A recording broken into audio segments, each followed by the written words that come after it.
बच्चों good morning. मैं Vinod Kumar Meena, assistant professor government girls college Bundi.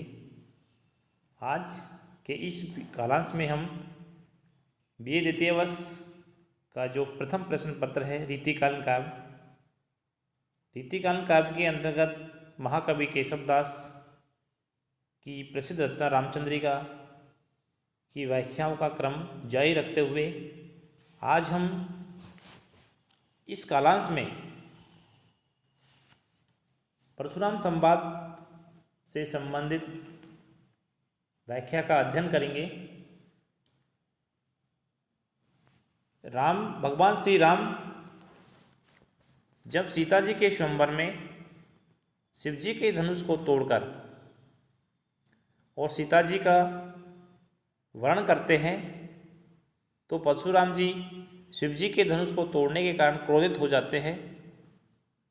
इस पद्यांश में भगवान श्री राम ने समय की गतिशीलता को बतलाते हुए परशुराम जी को समझाने का प्रयास किया है। भगवान श्री राम कहते हैं कि टूटे टूटन हार तरु वायुई दोजत दोष, त्यों अब हर के धनुष को हम पर कीजत रोष। हम पर खीजत रोष, काल गति जानी न जाई, होनहार है रहे मिटे मेटी ने मिटाई। होनहार है रहे मोह, मद सबको छूटे, होई तिनुका वज्र, वज्र तुनका है टूटे। प्रस्तुत पद्यांश केशवदास द्वारा रचित रामचंद्रिका के परशुराम संवाद से लिया गया है।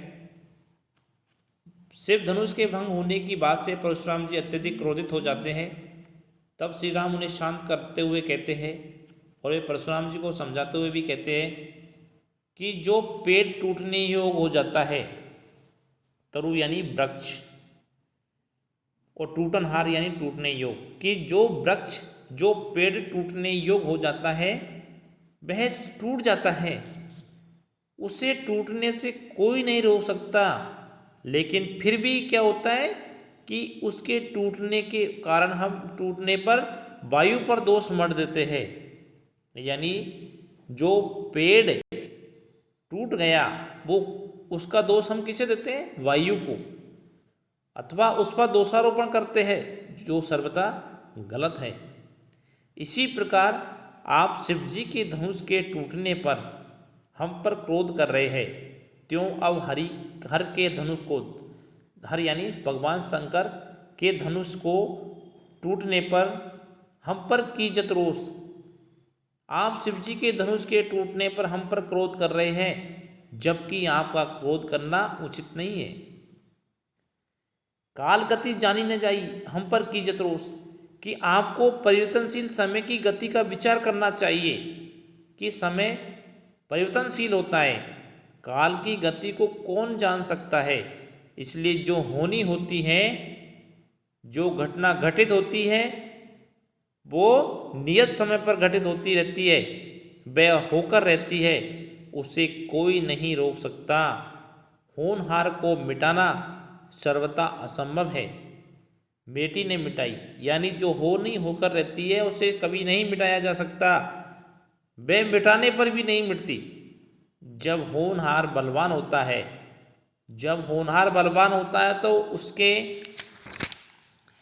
प्रति हमारा मोह और घमंड करना व्यर्थ है।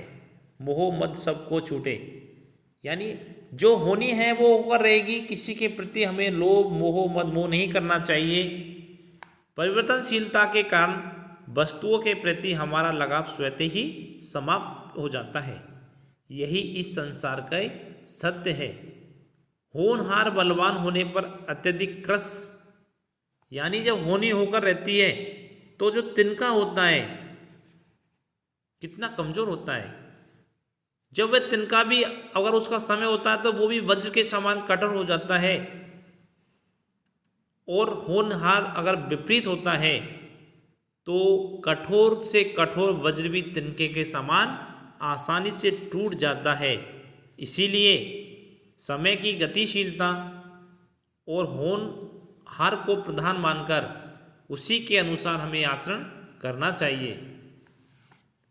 विशेष इसमें महाकवि केशवदास ने